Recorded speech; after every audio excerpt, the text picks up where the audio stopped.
Kehamilan pada usianya memasuki 16 minggu ini seorang pasien yang cukup jauh juga ya dari wilayah Indonesia Timur.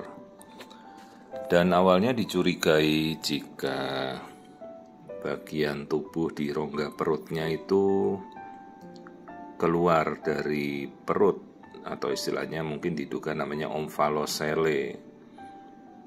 Tapi ternyata kasus yang kita jumpai jauh lebih berat dari itu. Ini saya langsung terekspos untuk melihat jantung. Perhatikan, jantung itu sampai bisa berdenyut keluar dari rongga dada janin. Kalau ibu-ibu yang melihat jantung masing-masing ya, jantung kita itu kan nggak akan mungkin lah jantung itu terlihat bisa berdenyut jendol-jendol keluar dari rongga dada, karena kan di depan rongga dada kan ada tulang dada ya, tulang toraks namanya. Jadi pasti jantung itu tersembunyi di belakang rongga dada. Tapi kasus ini jantungnya bisa jendol-jendol keluar dari dada. Artinya ini rongga dada bayi ini tidak ada tulangnya. Jadi bagian depan itu istilahnya namanya midline body wall defect. Jadi dari rongga dada sampai dari atas sampai ke bawah ya, ujung atas dada sampai ujung bawah perut itu terbuka ya. Jadi ini jantung sampai bisa nonjol keluar. Kemudian bagian liver ini juga keluar ya, jadi bagian perutnya juga menonjol keluar. Yang awalnya ini diduga sebagai omfalokel, bukan, ternyata ini lebih berat lagi ya. Kasus yang namanya body stalk anomalies. Jadi dari bagian tengah tubuh kita, itu bagian tengah bagian depan itu oleh karena kondisi cacat, jadi dia tidak bisa menutup, hanya terbungkus oleh selaput tipis seperti plastik tipis saja. Jadi seluruh bagian tubuh dari tengah itu keluar semua ya, mulai dari perutnya keluar, terus livernya keluar, dadanya menonjol keluar ya. Hanya terlapis seperti terlapis selaput selubung tipis sekali. Ini namanya limb body wall defect atau body stalk anomaly. Ya, jadi namanya juga jantung keluar tuh ectopia cordis. Perhatikan tuh tulang belakangnya sampai melengkung ya, melengkungnya ekstrim lagi. Ini skoliosisnya berat sekali. Jadi awalnya hanya diketahui bahwa perutnya isinya keluar, sekarang baru kita lihat ternyata ada kasusnya lebih parah lagi ya.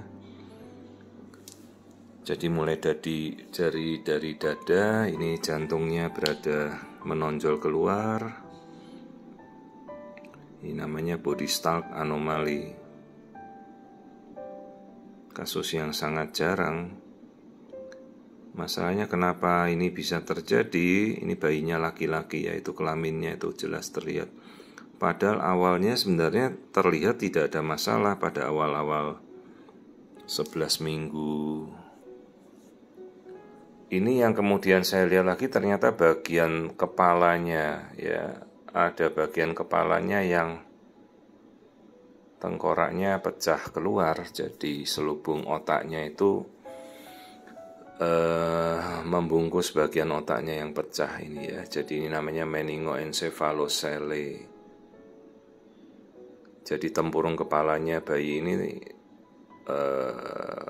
pecah keluar, tidak terbentuk sempurna.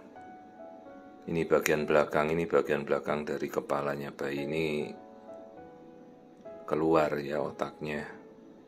Sangat-sangat berat kelainannya ya. Jadi sudah beberapa kelainan yang kita temukan tadi.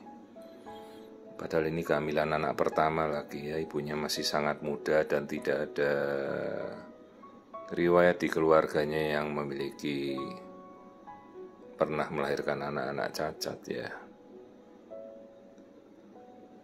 Masalahnya ini bukan karena defisiensi mineral vitamin ya, secara tidak langsung mungkin bisa. Ini penyebabnya lain lagi ya. Ini kita melihat bagian kaki, ini bayinya bersila ini ya, hanya bagian kaki yang tampak normal.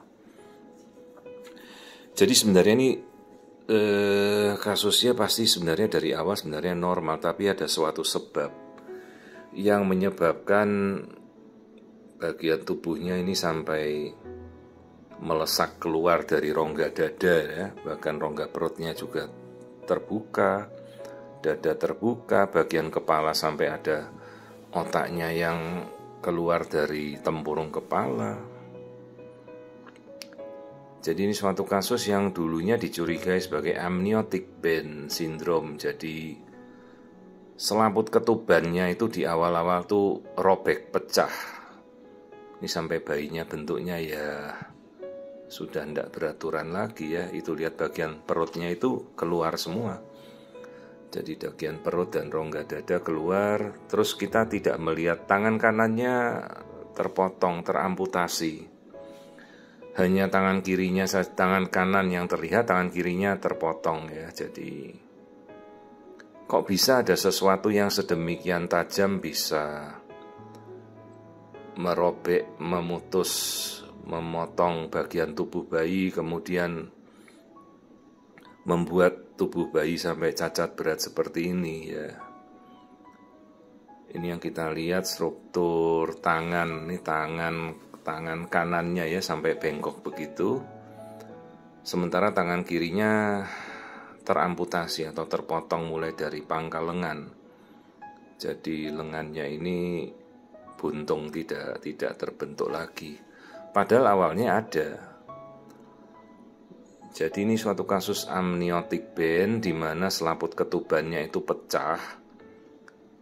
Hati-hati, selaput ketuban itu bukan hanya sekedar pelapis tubuh ya, tapi kalau dia membungkus bayi, kemudian selaput ketuban itu pecah, bayangkan itu bisa melilit seperti benang gelasan layang-layang, tajam sekali. Sementara bayi kan di awal kan masih sangat halus ya, masih embrio, masih janin halus gitu. Bayangkan saja kalau kita main tarik tambang, terus tambangnya kita lilitkan di tubuh kita, terus kita di tengah-tengah ditarik ke kanan dan ke kiri oleh para peserta lomba tarik tambang, ya tubuh kita bisa rusak ya, bisa putus, bayangkan. Jadi jangan kira selaput ketuban yang tipis itu juga bisa lepas, putus, dan robek, bisa memutuskan tubuh bayi ya. Itu namanya kasus amniotic band syndrome, akibat selaput ketuban yang pecah, berpilin seperti benang gelasan dan memotong-motong tubuh bayi. Bahkan dulu ada yang ekstrim sampai kepala bayi juga bisa terputus ya. Ada kasusnya namanya acephalus.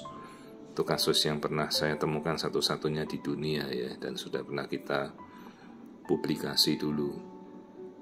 Kakinya bagus, kakinya semuanya normal, dan pada pemeriksaan awalnya saya melihat bayi ini normal. Jadi pemeriksaan pertamanya ibu ada di wilayah Indonesia Timur sana ya, daerah Nusa Tenggara ini pasiennya. Terus waktu saya lihat awalnya bagus, terus pada pemeriksaan selanjutnya kebetulan pindah ke area Jawa Timur, terus mulai dicurigai kok ada sesuatu yang terjadi pada tubuh bayi di bulan-bulan berikutnya. Jadi ini baru 4 bulan ya. Jadi bayangkan kalau tubuh kita dililit oleh tali tarik tambang begitu kan, dan bisa mengiris tubuh kita sendiri ya. Jadi kemungkinan itulah amniotic band syndrome yang melilit pada tempurung kepala sampai tulang kepalanya bisa pecah dan bagian otak itu keluar. Terus ada yang melilit rongga dada, rongga perut, terus tertarik. Nah, ini tulang belakangnya sampai bengkok begitu ya, namanya skoliosis berat yang berakibat pada ya isi organ perutnya keluar.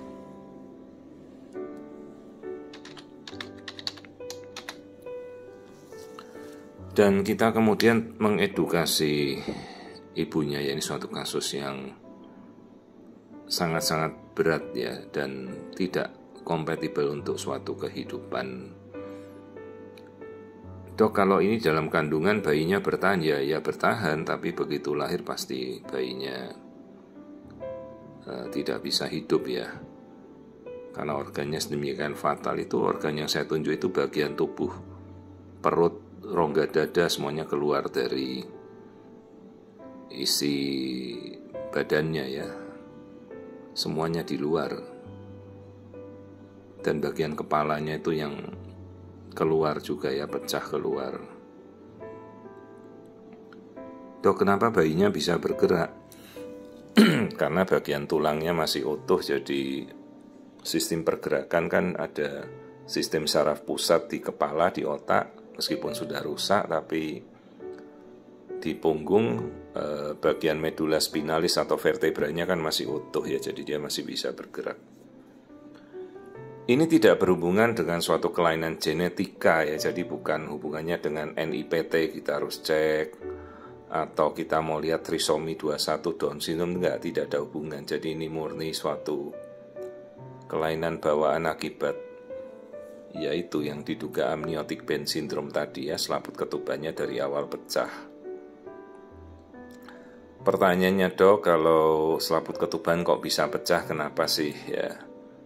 Ya kita tidak tahu apakah ada mungkin infeksi jalan lahir, keputihan, radang, ya jamur, parasit yang bisa menyebabkan selaput ketuban si ibunya pecah, sementara tidak ada pembukaan, jadi kan ketuban tidak pecah, jadi selaput ketubannya itu tertahan di dalam, bayinya bisa hidup. Terus juga bisa defisiensi mineral ya, zinc terutama itu yang menyebabkan mineral-mineral mikronutrien itu berakibat selaput ketuban jadi rapuh, jadi jelek dan mudah robek ya. Sekalipun tidak ada pembukaan ya, jadi bayi ini tidak bisa lahir karena tidak ada pembukaan, tidak ada ancaman keguguran, tapi akibatnya ya selaput ketubannya bisa melilit tubuhnya sendiri. Usia hamilnya 16 minggu ini, kondisinya pertumbuhannya sesuai dengan 16 minggu.